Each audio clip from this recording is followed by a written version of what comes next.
যাবতীয় প্রশংসা আল্লাহ রাব্বুল আলামিনের জন্য জ্ঞাপন করছি যে আল্লাহ সুবহানাহু ওয়া তাআলা ইসলাম নামক শান্তির বা প্রশান্তির দিন দিয়ে আমাদেরকে রহম করেছেন। রব্বে কারিমের প্রশংসা জ্ঞাপন করছি আলহামদুলিল্লাহ। শান্তি বর্ষিত হোক নবী মুহাম্মদ সাল্লাল্লাহু আলাইহি ওয়াসাল্লামের প্রতি, যিনি উত্তম আদর্শের, উত্তম চরিত্রের ধারক বাহক ছিলেন বা প্রচারক ছিলেন বা প্রশিক্ষক ছিলেন, এবং সাথে সাথে মানুষ যেন তার নীতি থেকে ফিরে না যায়, তার মৌলিক নীতি থেকে তার ক্ষয় না হয়, তার অবক্ষয়ের সময় যেন না আসে, বিভিন্নভাবে তিনি তার সাহাবায়ে কেরামদেরকে প্রশিক্ষণ দিয়েছেন এবং সাহাবায়ে কেরামও প্রশিক্ষণ গ্রহণ করেছেন। যার কারণে তিনি যেই মানুষগুলো রেখে গিয়েছিলেন, আল্লাহ রাব্বুল আলামিন দুনিয়াতেই তাদেরকে জান্নাতের সুসংবাদ যেমন দিয়েছিলেন, ঠিক অনুরূপভাবে তারা আমাদের জন্য অন্যতম মডেল। বা এক একজন সাহাবী, যদিও সর্বোত্তম মডেল হচ্ছেন নবী মুহাম্মদ সাল্লাল্লাহু আলাইহি ওয়াসাল্লাম, তারপরেও সাহাবায়ে কেরামের জীবনীর দিকে লক্ষ্য করলে আমরা যে বিষয়টি স্পষ্ট হই, নিঃসন্দেহে রাসূলুল্লাহ সাল্লাল্লাহু আলাইহি ওয়াসাল্লামের ইন্তেকালের পরে তারা এক একটি ইসলামের ধারক বাহক ছিলেন, যেটা আমরা স্পষ্ট হই। নবী সাল্লাল্লাহু আলাইহি ওয়াসাল্লামের প্রতি আমরা আবারও সংক্ষিপ্ত দুরূদ পাঠ করছি, সাল্লাল্লাহু আলাইহি ওয়াসাল্লাম। আলোচনার বিষয় নৈতিক অবক্ষয় এবং ইসলামী দৃষ্টিকোণ। নীতিকতা কি, নৈতিকতা কি, বা নৈতিকতা থেকে অবক্ষয় কিভাবে হয়, কেনই বা হলো, এখান থেকে পরিত্রাণের বা উপায় কি, এই শিরোনামে আল্লাহ রাব্বুল আলামিন যতটুকু চাইবেন আমরা সকলেই সেটা হৃদয়ে গেঁথে নেওয়ার চেষ্টা করব এবং আমলে বাস্তবায়ন করার চেষ্টা করব। ক্বালু সামি'না ওয়া আতা'না, এটা হচ্ছে মুমিনদের বৈশিষ্ট্য। আমরা এই বৈশিষ্ট্যের অনুসারী হতে চাই। আল্লাহ রাব্বুল আলামিন আমাদের তৌফিক দান করুন, আল্লাহুম্মা আমিন। নৈতিক অবক্ষয় শব্দের অর্থ আমরা যারা বাংলা ভাষায় পারদর্শী বা বাংলা ভাষা সম্পর্কে অবগত, ক্ষয় হওয়া মানে দিন দিন তার থেকে চ্যুত হওয়া, অর্থাৎ যেই বৈশিষ্ট্য ধারণ করা দরকার ছিল, যেই সিফাত বা গুণ আমার আপনার মধ্যে থাকার কথা ছিল, সেগুলো কমতে কমতে সেটার একেবারে জিরোতে নেমে আসা, এটাই মূলত অবক্ষয় শব্দ দ্বারা বোঝানো হয়। আমি আপনি যদি উল্লেখ করি অবক্ষয় কতটা আমাদের মাঝে নেমে এসেছে, জাহিলি সমাজের কথা বলি আমরা, যখন সামাজিক জীবন, রাষ্ট্রীয় জীবন বা অন্যান্য জীবনের কথা বলি, আমরা খুব দ্রুতই জাহিলি সমাজের উপস্থাপনা আমাদের মুখ থেকে বা আমাদের জবান থেকে বের হয়। কিন্তু আমরা যদি লক্ষ্য করি সমাজের যে বর্তমান যে সমাজ ব্যবস্থা, বর্তমান যে বৈশ্বিক পরিস্থিতি, সেটা হোক সামাজিক বা পারিবারিক বা রাজনৈতিক বা যেই কথাটাই বলি না কেন, সেটা অধঃপতনের এতটা তলানিতে নেমে পড়েছে, অধঃপতনের এতটা নিচে নেমে পড়েছে, যা কোনো কোনো ক্ষেত্রে জাহিলিয়াতের সব অপকর্মকে হার মানিয়ে ফেলেছে। জাহিলিয়াতে আমি আপনি শুনেছি যে কন্যা সন্তানকে জীবিত পুঁতে ফেলা হতো, তাদের একটা কালচার ছিল। এই কালচার নবী সাল্লাল্লাহু আলাইহি ওয়াসাল্লাম আল্লাহর পক্ষ থেকে ওহী প্রাপ্তির মাধ্যমে এবং তাদেরকে দাওয়াত দানের মাধ্যমে তাদেরকে সচেষ্ট এবং সজাগ করতে পেরেছিলেন, আলহামদুলিল্লাহ। এবং আল্লাহ আয়াত নাজিল করেছিলেন ফি আইয়ি যামবিন কুতিলাত। এই আয়াত দ্বারা এবং বিভিন্ন সতর্কবাণীর দ্বারা সেই সমাজের মানুষ অন্ধকার থেকে আলোর পথে ফিরে এসেছিল। কিন্তু সেটা ছিল একেবারে ইসলামের শুরুর দিকে। কিন্তু আমাদের ইসলামের পরিপূর্ণ জীবনযাপন, পরিপূর্ণ জীবন বিধান আজকে আমাদের কাছে মজুদ বা আমাদের কাছে রয়েছে, তারপরেও কেন আমাদের এই অধঃপতন, তারপরেও কেন আমাদের এই পদস্খলন? আল্লাহ রাব্বুল আলামিন আমাদেরকে, বিশেষত মুসলিম জাতিকে, সমস্ত বিশ্বের মুসলিমকে এই অবক্ষয় এবং অধঃপতন থেকে আল্লাহ আপনি হেফাজত করুন, আল্লাহুম্মা আমিন। উল্লেখ করলে আমরা একটু আগেই বলছিলাম জাহিলি সমাজের মানুষের মাঝে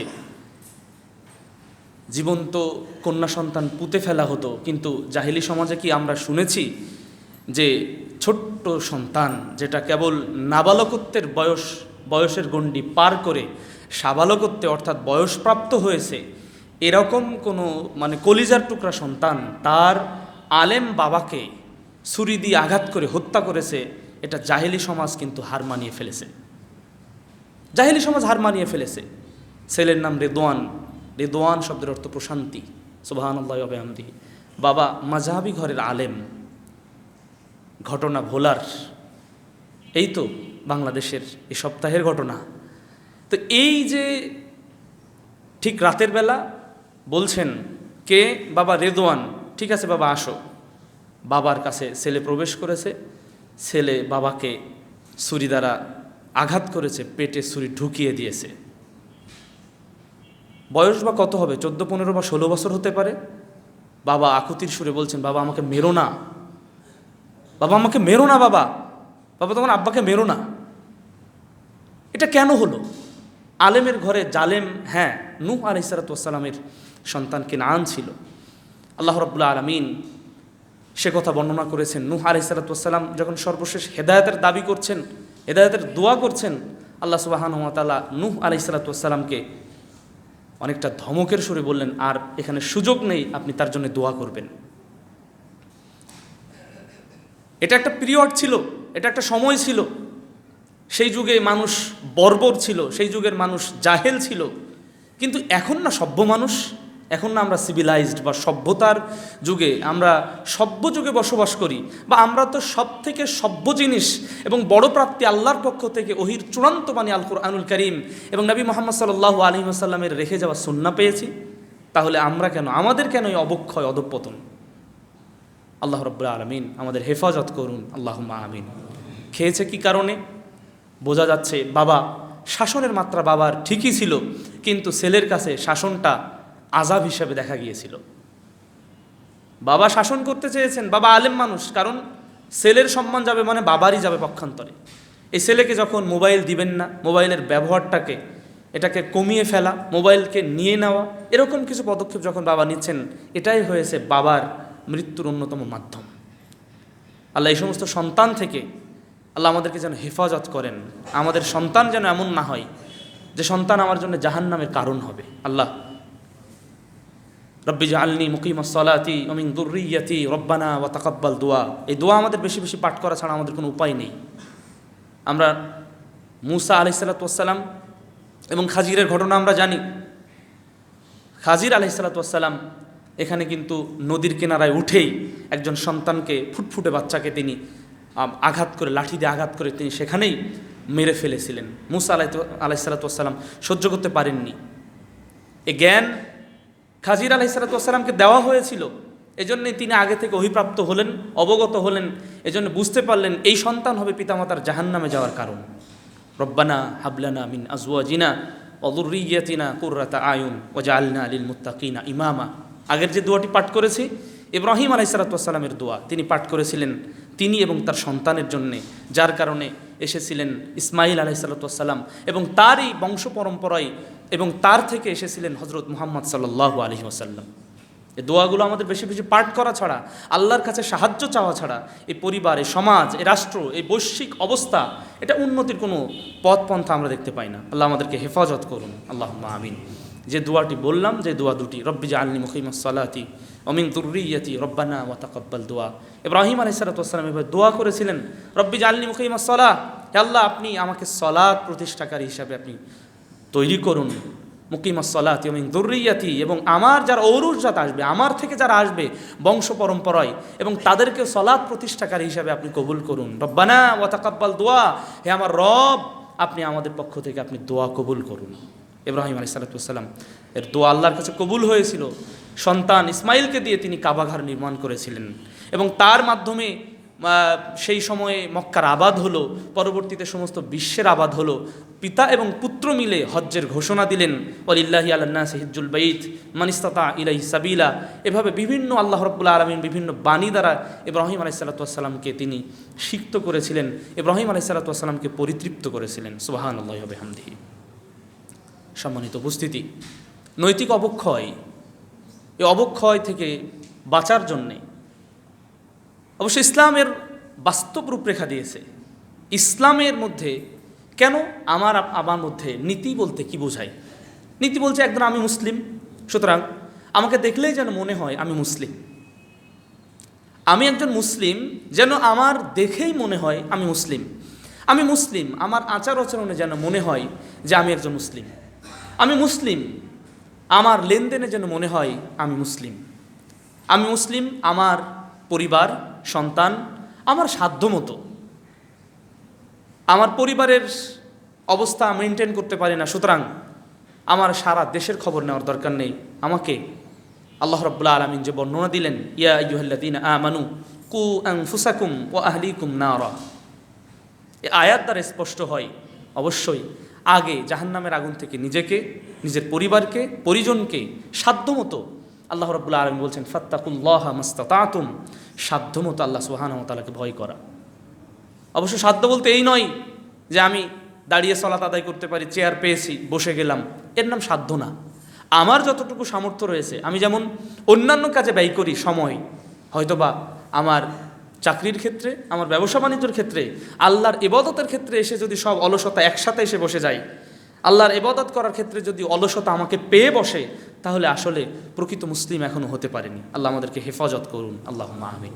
অবক্ষয় বলতে মুসলিমের যে সমস্ত সিফাত, যে সমস্ত গুণ বা বৈশিষ্ট্য থাকা দরকার, সেই জায়গা থেকে চ্যুত হওয়া, সেই জায়গা ক্ষয় হওয়ার মানে হচ্ছে অবক্ষয়। অবক্ষয়ের কারণ যত্রতত্র আমরা দেখতেই পাচ্ছি, খুন, হত্যা, বিভিন্ন ধরনের অপরাধ। এমন কোনো অপরাধ নেই যেই অপরাধগুলো সমাজের মানুষ করছে না। আমরা যদি বাংলাদেশ প্রেক্ষাপট ধরি, তাহলে আমরা দাবি করছি 90% মানুষ এদেশের মুসলিম। তাহলে অপরাধের 90% কারা করছে? নিঃসন্দেহে মুসলিমরাই করছে। আর যারা, তাদের কি অবস্থা? যারা মাইনরিটি বা আরও যারা সংখ্যালঘু, তারা তো আসলে আমাদের ভয়েই থাকে। বিপরীত হয়তোবা আমরা অনেক ক্ষেত্রে বলে থাকি যে বিধর্মীদের আচার আচরণ আমাদের থেকে অনেক সুন্দর। এই কথাটা একদিকে অনেক কষ্টে বের হয়, কথাটা যদিও বাস্তবতার নিরিখে অনেকটা মিলে যায়, কিন্তু এই সমস্ত কথা আমাদের বলা চলবে না। যেমন কিছু কিছু কথা বলে থাকেন, সমাজে প্রচলিত রয়েছে, মোল্লার দৌড় মসজিদ পর্যন্ত। এটা কিন্তু ঠিক নয়। আরে মসজিদ তো আল্লাহর সাজদার জায়গা। আল্লাহ রাব্বুল আলামিন বলছেন পৃথিবীর মাঝে সর্বোত্তম জায়গা হচ্ছে মসজিদ, আর পৃথিবীর মাঝে সর্বনিকৃষ্ট জায়গা হচ্ছে বাজার। তো মোল্লা যদি মসজিদে এসে আল্লাহর কাছে জিকির করে, তো সেটাই তো সর্বোত্তম। এই কথা বলা চলবে না। বিসমিল্লাহ গলদ, বিসমিল্লাহ কিসের গলদ হবে? বিসমিল্লাহ তো ঠিকই আছে, আল্লাহর বরকত নিয়ে কাজ শুরু করা, বিসমিল্লাহ কেন গলদ হতে যাবে? এগুলো আমাদের বিধর্মীদের কৃষ্টি কালচার থেকে এই প্রবাদ, প্রবচন বা খনার বচনগুলো আমাদের মধ্যে ঢুকে পড়েছে। স্বেচ্ছায় স্বজ্ঞানে এগুলো আমাদের বলা উচিত না, এগুলো ত্যাগ করা উচিত। আল্লাহ আমাদেরকে তৌফিক দান করুন, আল্লাহুম্মা আমিন। তো এই জন্য বলছিলাম, কারণ বাংলাদেশ প্রেক্ষাপট আপনি দেখুন এবং পার্শ্ববর্তী ইন্ডিয়া রাষ্ট্রকে আপনি দেখুন, লক্ষ্য করবেন এদেশের হিন্দু ভাইরা বা আরও যারা মাইনরিটি মানে যে এগুলো আছে, সেখানে আমরা যদি লক্ষ্য করি, তারা দেখতে পাই স্বাভাবিকভাবে তারা কিন্তু একটা ভয়ের মধ্যে থাকে। ধরুন, তারা কিন্তু কখনো মুসলিমের গায়ে আঘাত করতে চায় না, সহজে করতে চায় না। কারণ তারা ভাবে যে না, আমি যদি আঘাত করি তাহলে আমার গোষ্ঠীতে কয়জন? 20 জন, আর তার গোষ্ঠীতে হয়তো 120 জন থাকবে, আমার উপরে আঘাত করলে আমরা ছিন্ন ভিন্ন হয়ে যাব। এটা একটা প্রেক্ষাপট। দ্বিতীয় প্রেক্ষাপট ঠিক পার্শ্ববর্তী আমাদের প্রতিবেশী দেশ ভারতের দিকে লক্ষ্য করুন। মুসলিমদের উপরে নির্যাতন কাকে বলে মাঝে মধ্যে আমরা দেখতে পাই। কারণ কি? যদিও তারা মুসলিমরা ভয় পায় না, করোনার সময় পিটিয়ে মসজিদ থেকে বের করে দিচ্ছে, যদিও সেটা সিস্টেম রয়েছে। আমাদের সরকার আমাদেরকে যখন বলেছে, আমরা আমাদের আসা যাওয়াকে সীমিত করেছিলাম, আমরা আমাদের বিষয়গুলোকে মানে সীমাবদ্ধতার মধ্যে এনেছিলাম। তাদেরকে বোঝানো যেতে পারতো, কিন্তু তাদের উপর লাঠিচার্জ করা বা আরও অন্যান্য পাশবিক নির্যাতন, আরও কত নির্যাতন আমরা দেখতে পাই। এগুলো কি কারণে? কারণ তাদের সংখ্যাগরিষ্ঠতা কিন্তু হিন্দু। তো এটা হচ্ছে তাদের কারণে। তো সেদেশের মুসলমানদের কিন্তু নীতি নৈতিকতা আমাদের চাইতে অবশ্যই তুলনামূলকভাবে ভালো। কারণ একটা জিনিস লক্ষ্য করি আমরা, নবী সাল্লাল্লাহু আলাইহি ওয়াসাল্লাম কেন বললেন কুন ফিদ দুনিয়া কান্নাকা গরিব আও আবির সাবিল? কেন বললেন মুসাফিরের হালতে জীবনযাপন করা? কারণ একজন মুসাফিরের কি হয়, তার সাধ্যমতো খাবার থাকে না। আবার মুসাফিরের যেই বাড়িতে বাসস্থান ছিল, তিনি যেখানে থাকবেন সেটাতে কিন্তু থাকতে পারেন না। স্বাভাবিকতা। যদিও আপনি ট্রেনে যাচ্ছেন, হয়তোবা আমি কেবিন নিয়েছি, সেখানে ঠ্যাং মেলে পা মেলে ঘুমিয়ে যাওয়ার সুযোগ রয়েছে, কিন্তু সেটা তো আর বাড়ির যে খাট বা চৌকির যে ব্যবস্থা, সেটা কিন্তু নয়। সেখানে আমি ইচ্ছামতো খেতেও পারি না, খাবারও পাওয়া যায় না, টাকা থাকলেও কিন্তু কখনো কখনো খাবার পাওয়া যায় না। ঠিক অনুরূপভাবে এটা হচ্ছে মুসলিমের হালত, এটা অবস্থা। এই অবস্থার কথা কেন বললেন নবী সাল্লাল্লাহু আলাইহি ওয়াসাল্লাম? কারণ এই অবস্থাতে মানুষ স্বাভাবিক জীবনযাপন করতে পারে না। এই জন্যে ঠিক অনুরূপভাবে এইভাবে যদি থাকে একজন মানুষ, আল্লাহকে ভয় করবে, সে তার স্বাভাবিকতার মধ্যে থাকবে, বেশি অপচয় করবে না, বেশি অপচয় করার মন মানুষ তৈরি হবে না। ঠিক অনুরূপভাবে একজন ব্যক্তি যার সব কিছু রয়েছে, টাকা পয়সা ক্ষমতা বা আরও যা কিছু থাকার দরকার, কখনো কখনো অপব্যয় অপচয় এভাবে কিন্তু হয়ে যায়। তো এই জন্যে সীমাবদ্ধতার মধ্যে থাকা, একটা গণ্ডির মধ্যে থাকা, এটা ইসলাম কিন্তু আমাদের জন্য অন্যতম নসিহা পেশ করেছে। নবী সাল্লাল্লাহু আলাইহি ওয়াসাল্লাম এভাবেই বললেন যে সাহাবায়ে কেরাম বলছেন যে আল্লাহ নবী সাল্লাল্লাহু আলাইহি ওয়াসাল্লাম আমাকে ঘাড়ে এভাবে ধরে বললেন যে তুমি এইভাবে জীবনযাপন করো। তার মানে এটা খুব একান্তের কাছের হলে কিন্তু বাপ ছেলেকে ঘাড়ে হাত দিয়ে কথা বলে, মুরব্বী তার স্নেহভাজনকে সমীহ করে কথা বলে, শিক্ষক তার ছাত্রের ঘাড়ে হাত দিয়ে কথা বলে। এই বিষয়গুলো কিন্তু হাদিসের ভাষা, এগুলো বোঝা দরকার। এবং কেন, কোন উদ্দেশ্যে, কোন মর্মমানি হৃদয়ের ভিতরে নবী সাল্লাল্লাহু আলাইহি ওয়াসাল্লাম ঢুকাতে চাইলেন। নৈতিক অবক্ষয় থেকে বাঁচার জন্য ইসলাম, বিশেষ করে আমাদের জন্য এখনও সমাজ ব্যবস্থা নষ্ট হয়নি, তবে নষ্ট অনেকটা হয়ে গেছে অনেকের। এক্ষেত্রে আমরা যদি বলি উত্তরণের উপায়ের ক্ষেত্রে আমরা কয়েকটা স্টেপ আমরা নিতে পারি, সেগুলো অলরেডি অনেকের শাসন অনুশাসন রয়েছে, তারপরেও কিছু সমস্যা কিন্তু হতেই পারে। আমরা যদি বলি তাহলে আমাদের পরিবার রয়েছে, পিতামাতা এবং পরিবারের শাসন, এটা আপনার আমার নিশ্চিত কিনা, আমার পরিবার, আমার স্ত্রী আমার কন্ট্রোলের মধ্যে আছে কিনা, আমার সন্তান আমার কন্ট্রোলের মধ্যে আছে কিনা। যদি না থাকে তাহলে কিন্তু সন্তান বিপদগামী হবে, স্ত্রীর দ্বারা কোনো বিপদের মধ্যে বা বিপর্যয়ের মধ্যে কিন্তু আমি আপনি পড়তে পারি। এজন্যে পরিবার এবং পারিবারিক অনুশাসন যদি পরিবার ব্যবস্থায় না থাকে তাহলে পরিবার থেকে, কারণ প্রত্যেকটা মানুষ, দেশের প্রেসিডেন্ট হোক আর আমেরিকান প্রেসিডেন্ট হোক, সবাই কিন্তু পরিবার থেকে উঠে এসেছে। এই পরিবারে যদি নীতিনৈতিকতা, এজন্য আমরা কথায় কথা একটা কথা বলে থাকি, ব্যবহারে বংশের পরিচয়। কেন বলি? কারণ তার গোষ্ঠী, তার পিতামাতা, তার আত্মীয় স্বজন, বিশেষ করে পিতামাতার আচার আচরণ স্বভাবটা সন্তানের উপরে অনেকটাই পড়ে। ছোট্টবেলা থেকে ওই ছোট্ট সন্তানটা তার বাবার বা মায়ের আচার আচরণ, রাগ, ক্রোধ, পিতামাতাকে সম্মান করা, স্ত্রী স্বামীকে কতটা সম্মান করে, কতটা শ্রদ্ধা করে, কতটা শ্রদ্ধাবোধের চোখে দেখে বা স্নেহের চোখে দেখে, এগুলো কিন্তু ছোট্ট সন্তান, 3-4 বছরের সন্তান, সে কিন্তু অবলোকন করতে থাকে। এগুলো যদি আমরা ভুল করে বসি তাহলে ছোট্টবেলা থেকে কিন্তু এই পারিবারিক শৃঙ্খলা কিন্তু ভাঙতে শুরু করবে। পারিবারিক শৃঙ্খলার ক্ষেত্রে আপনাকে বিশেষ করে স্বামী এবং স্ত্রীকে, ওই পরিবারের কর্তা এবং মহিলা কর্তা কর্ত্রী যিনি, তাকে অবশ্যই সজাগ এবং সচেষ্ট থাকতে হবে। আল্লাহ আমাদেরকে তৌফিক দান করুন, আল্লাহুম্মা আমিন। দ্বিতীয় বিষয় সেটা হচ্ছে গুরুজন বা শিক্ষাগুরু। এটা আমরা যদি এখান থেকে 20 বছর আগে দেখি, যে অবস্থা ছিল সেটা একেবারে তলিয়ে গেছে। কি কারণে? আমরা বাদশাহ আলমগীরের কথা অনেক শুনেছি। তার ছেলেদের প্রতি সন্তুষ্ট হতে পারেননি এবং তার শিক্ষকের প্রতি অসন্তুষ্ট হয়েছিলেন। পিতা এবং পুত্রের যে বিষয় এবং শিক্ষকের মাঝে, শিক্ষক তো ভেবেই নিয়েছিলেন যে আজকে আমার নিস্তার নেই, এটা আমরা পড়েছি। কিন্তু এখন মনে হয় সম্ভবত শিক্ষাগুরুর মর্যাদা আমরা পড়েছিলাম, আপনারা অনেকেই পড়ে থাকবেন। এর আগে আরও কিছু থাকতে পারতো, এখন মনে হয় সম্ভবত সেটা আছে কি জানি না। তো এই যে কবিতা থেকে মর্মবাণী যেটা, এগুলো মুসলিমদের, কিন্তু এগুলো মুসলিমদের রচনা। শিক্ষককে কীভাবে সম্মান করতে হয়, একটা শিক্ষক পিতামাতার কথা। ধরুন আমরা আলহামদুলিল্লাহ শিক্ষক হওয়ার কারণে ছাত্র একটা ভুল পড়ছে, আমার ছেলে ভুল পড়ছে, ক্লাস 3-তে পড়ে, তো ভুল পড়ছে, সেই ভুল উচ্চারণটা কোনো কারণে হয়তোবা শিক্ষক বেখেয়ালে এই উচ্চারণটা করেছেন, জবরের জায়গায় জের দিয়ে পড়েছেন বা জেরের জায়গায় জবর দিয়ে পড়েছেন। আমি যখন দূর থেকে বলছি, বাবা এটা কিন্তু ভুল পড়ছো, এটা এই হবে না, না আব্বু ওই উস্তাদ যে এই কথা বলে দিয়েছেন। বাবা শিক্ষক, আমরা একটু আরবি জানি, তো এই কথা বলছি, বাবা সন্তান মেনে নিচ্ছে না। কি কারণ? বাবার চেয়ে তার শিক্ষককে সে সম্মান করে বেশি। বাবাকে সে সম্মান করে, শ্রদ্ধা করে, কিন্তু শিক্ষককে কিন্তু অন্য নজরে দেখে। এখন আপনার আমার সন্তান রয়েছে, এই সন্তান হয়তোবা শিক্ষক ভুলে হোক বা এমনি ইচ্ছা করে হোক একদিন পিটানি দিয়েছে। এখন আপনি যদি দল বেঁধে গোষ্ঠী সব নিয়ে স্কুলের বারান্দায় হাজির হন এবং আপনার সন্তানের সামনে শিক্ষককে শায়েস্তা করেন এবং বকাবকি করেন, তাহলে ওই দিন থেকে আপনার সন্তান ধ্বংসের অতলতলে তলিয়ে গেল। হ্যাঁ, আপনি বসতে পারেন বা আমি বসতে পারি যে ভাই, সন্তানকে আড়াল করে আপনি যে কাজটা করেছেন, আমরা সন্তানকে হয়তো বা মেরেছেন, কিন্তু মারার সময় যদি একটু দেখে মারতেন তাহলে খুশি হতাম, আপনি শাসন করবেন। এই শাসনের মাত্রা উঠে গেছে। আমাদের দেশে সরকার 27 প্রকার না 17 প্রকার শাসন, বিভিন্ন ধরনের শাসন তুলে দিয়েছে।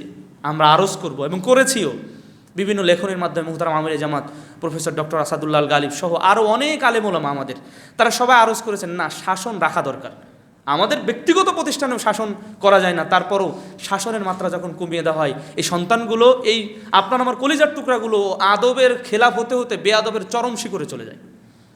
এই বিষয়গুলো আমরা কোরআন হাদিস অনেক শুনি প্রিয় ভাইরা, সম্মানিত ভাইরা, কিন্তু এই জায়গাগুলো যদি আমরা লক্ষ্য না করি তাহলে কিন্তু অবক্ষয় যা কিছু হওয়ার দরকার এখনো শুরু হয়নি, আরও সামনে হবে। আল্লাহ আমাদেরকে হেফাজত করুন, আল্লাহুম্মা আমিন। তৃতীয় প্রকার ধর্মীয় অনুশাসন। ধর্মীয় অনুশাসন আমার আপনার জীবনে আল্লাহ এবং আখিরাতের যে অনুসরণ, সেটা আমার আপনার জীবনে যদি হয়, অনুশোচনা, এগুলো যদি আমার আপনার জীবনে হয় তাহলে অবক্ষয়, আমি তো সালাত আদায় করতাম, কেন আমি করি না? আমি কি অবস্থায় জান্নাত পাবো? আমি কি অবস্থায় পরকালে মুক্তি পাবো? আমার কি সম্ভব এই অবস্থায় কবরে যে 3 প্রশ্নের উত্তর দেওয়া বা 4টি প্রশ্নের উত্তর দেওয়া, 3টার পরে আরেকটা? এই যদি অনুশোচনা আমাদের মধ্যে জাগে, আমি কত পাপ করছি, এই পাপের অনুশোচনা যদি আমার মধ্যে থাকে, প্রায়শ্চিত্ত করার যদি কোনো অনুভূতি থাকে, যে আল্লাহ রাব্বুল আলামিন যেমন বললেন ইন্নাল হাসানাত ইউযহিবনা সাইয়্যাত, একটা চোখের জেনা করে ফেলেছি হয়তোবা, বা মনে একটা জেনা করে ফেলেছি, একটা পাপ করে ফেলেছি যা আল্লাহ সংশ্লিষ্ট, মানুষ সংশ্লিষ্ট নয়, এটা হাক্কুল ইবাদ, তাহলে মানে হাক্কুল্লাহ যদি হয়, আল্লাহ সংশ্লিষ্ট হক হয়, তাহলে আমি কোরআন তেলাওয়াত করতে পারি, আমি তাসবিহ পাঠ করতে পারি, আমি কোনো জিকির পাঠ করতে পারি, সূরা ফাতিহা পারি, সূরা ফাতিহা পাঠ করতে পারি, আলহামদুলিল্লাহ পারি, আলহামদুলিল্লাহ বলতে পারি। আমি একজন গৃহিণী রান্না করছি, বা যে অবস্থা থেকে আল্লাহর প্রশংসা করলে ওই পাপটা মুছে যাবে, কিসের মাধ্যমে? এবং আল্লাহ বলছেন ফাউলাইকা ইউবাদদিলুহুমুল্লাহু সাইয়্যাতিহিম হাসানাত, এবং তারা যদি তওবা করার মতো তওবা করে, আল্লাহ রাব্বুল আলামিন তাদের পূর্বের পাপরাশি সব নেকিতে পরিবর্তন করে দিবেন। এ পথ তো খোলাই রয়েছে, এ পথ তো উন্মুক্ত। আল্লাহ রাব্বুল আলামিন কিয়ামত পূর্ব পর্যন্ত তিনি তওবাকারীর তওবা কবুল করবেন। তিনি কে হাত বাড়িয়ে তিনি বলেন এবং তিনি প্রসারিত করে বলেন যে কে আসো, মানে কোন মুজনিম আছে, কোন পাপী আছে, আমার কাছে এসে ক্ষমা চাইবে, আমি তাকে ক্ষমা করব। কে আছে রাতে চাও মাইয়াস্তাগফিরুনি ফাআস্তাগফির লাহু, কে আসো আমার কাছে ক্ষমা চাও, আমি তাকে ক্ষমা করব। এটা বুঝেছিলেন সাহাবায়ে কেরাম, বুঝেছিলেন সেই সোনার মানুষগুলো। যখন পাপ হয়েছে এই পাপটা ঢেকে রাখতে পারতেন, পাপ হয়েছে পাপটা লোকচক্ষুর অন্তরালে সংগঠিত হয়েছে, সুতরাং ওটা চাপা রাখতে পারতেন। তা না করে সাহাবায়ে কেরাম নবী সাল্লাল্লাহু আলাইহি ওয়াসাল্লামের সামনে পাপের উপস্থাপনা করেছেন, পাপ বলেছেন আমি এই পাপ করেছি। আমরা যদি দেখতে চাই, সহিহ মুসলিমের মধ্যে, সহিহ বুখারীর মধ্যে এসেছে মায়েজ বিন মালিক রাদিয়াল্লাহু তাআলা আনহুর কথা। সাহাবী আল্লাহ নবী সাল্লাল্লাহু আলাইহি ওয়াসাল্লামের কাছে আসলেন, চতুর্থবারে তিনি স্বীকৃতি নবী সাল্লাল্লাহু আলাইহি ওয়াসাল্লাম থেকে পেলেন, হে আল্লাহর নবী সাল্লাল্লাহু আলাইহি ওয়াসাল্লাম, ইন্নী কদ জানাইতু, আমি অবশ্যই জেনা করেছি। নবী সাল্লাল্লাহু আলাইহি ওয়াসাল্লাম মুখ ফিরিয়ে নিলেন। মায়েজ বিন মালিক কিছু দূর চলে গেলেন, তিনি বললেন যাও ফাস্তাগফিরিল্লাহ ওয়া তুব ইলাইহি, আরে আল্লাহর কাছে ইস্তেগফার কামনা করো, ক্ষমা প্রার্থনা করো না, তার কাছে তওবা করো, যাও। নবী সাল্লাল্লাহু আলাইহি ওয়াসাল্লাম তাকে যেতে বললেন।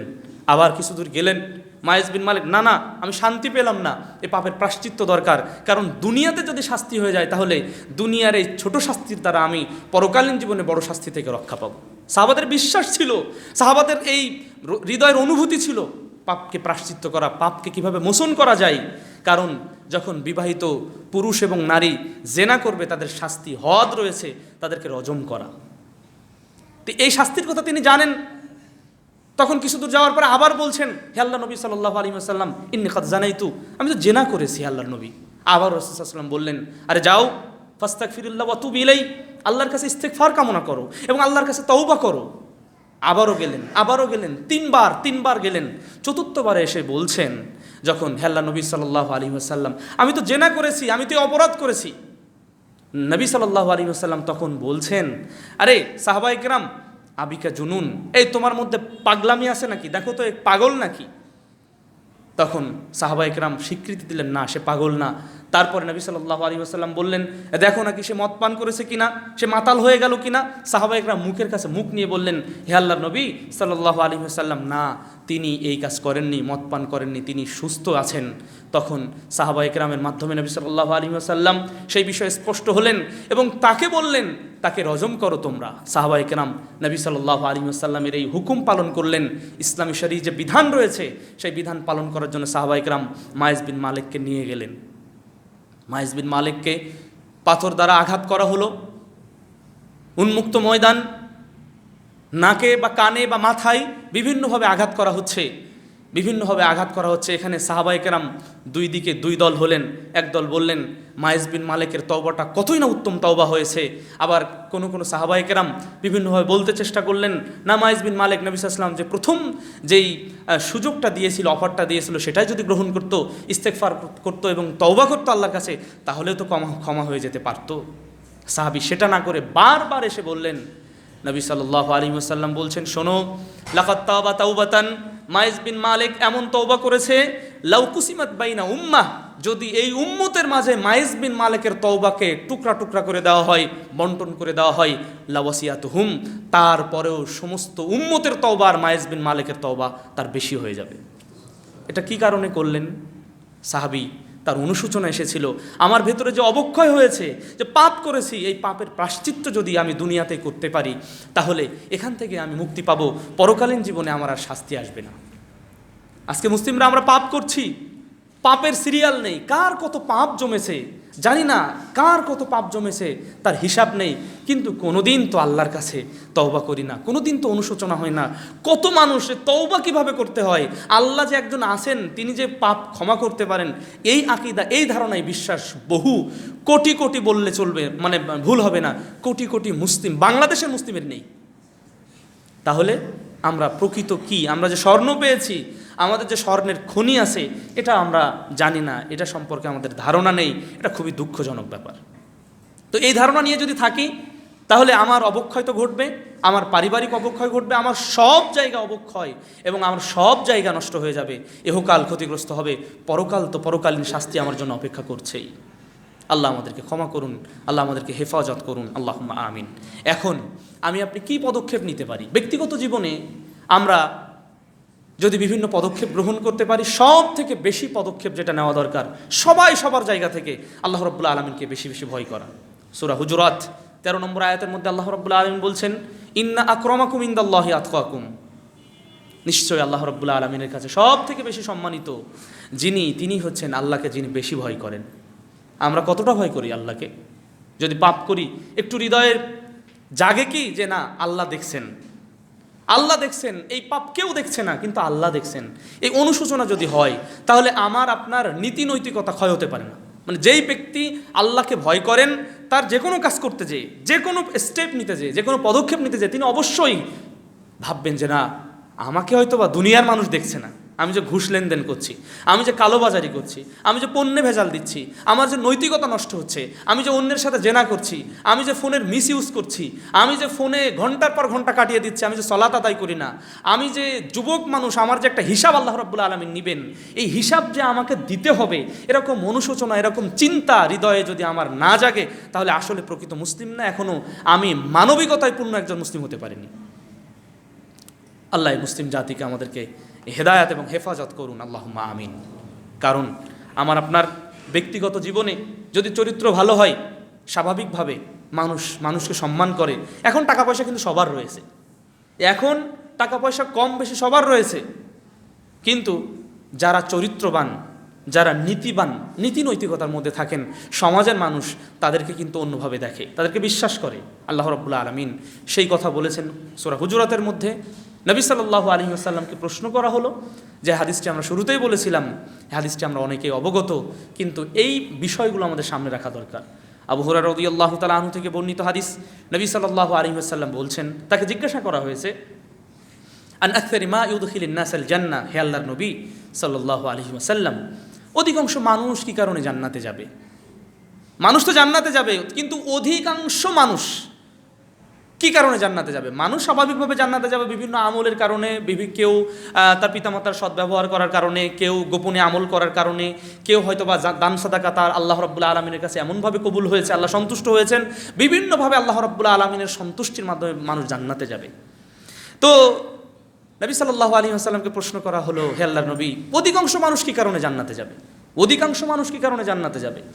তখন তিনি বললেন, তাকওয়াল্লাহি ওয়া হুসনুল খুলুক, এটা হচ্ছে আল্লাহকে বেশি ভয় করা এবং চরিত্রবান হওয়া। দেখেন না, যদি চরিত্রবান হই তাহলে তো আমার নৈতিক অবক্ষয় প্রশ্নই আসে না। আর যদি তাকওয়াবান হই, আমি যদি তাকওয়াশীল হই, আল্লাহকে ভয়, তাকওয়া, এটা তো শুধুমাত্র আল্লাহর ভয়ে কাঁপতেছি, কম্বল গায়ে দিচ্ছি, লেপ কাঁথা গায়ে দিচ্ছি, বিষয়টা এমন নয়। আল্লাহকে গোপনেও ভয় করা, প্রকাশ্যে ভয় করা, আল্লাহ এবং তার নবী মুহাম্মদ সাল্লাল্লাহু আলাইহি ওয়াসাল্লাম যে বিধান দিয়েছেন সেই বিধানটা বাস্তবায়ন করা, যেটা নিষেধ করেছেন সেটা থেকে বিরত থাকা, সাধ্যমতো চেষ্টা করা, এবং যেটা করতে বলেছেন সেটা সাধ্যমতো করার চেষ্টা করা, এর নাম হচ্ছে তাকওয়া। এর নামই তাকওয়া। তাকওয়া মানে শুধু আল্লাহকে ভয় করলাম, এ বিষয়টা এমন নয়। যেটা আল্লাহ নিষেধ করেছেন সেটাকে বর্জন করা, যেটা করতে বলেছেন সাধ্যমতো সেটা করা, এর নাম তো তাকওয়া। তো তিনি বললেন তাকওয়াল্লাহি ওয়া হুসনুল খুলুক, এই দুটি কারণে। কারণ চরিত্র মানুষের নেই, অধিকাংশ মানুষের চরিত্র নষ্ট হয়ে গেছে, অধিকাংশ মানুষের চরিত্র নেই তাকওয়া না থাকার কারণে। যার আল্লাহ ভীতি নেই তার শয়তান ভীতি তো তার ভেতর, শয়তান তো তার ভর করবেই। যার হৃদয়ে, আমরা বলে থাকি প্রকৃতি কখনো শূন্য থাকে না, এই হৃদয়টা আল্লাহ থেকে আপনি গাফেল করেছেন বা আমি গাফেল করেছি। যখন গাফেল করেছি শয়তান আমার ওই জায়গা দখল করে নিয়েছে। শয়তান যখন আমার এই হৃদয়কে দখল করতে পেরেছে, শয়তান যখন আমার উপরে প্রভাব খাটাতে পেরেছে, শয়তান তার যে কাজ সে একের পর এক স্টেপ বাই স্টেপ আমাকে যেখানে নিয়ে গেলে হয়, কারণ সে তো আল্লাহর কাছে চ্যালেঞ্জ ছুড়েছে, লা উগবিয়ান্নাহুম আজমাইন, আল্লাহ আমি চ্যালেঞ্জ ছুড়ে বলছি অবশ্যই আমি এই উম্মতের সকলকেই তাদেরকে আমি পথভ্রষ্ট করব।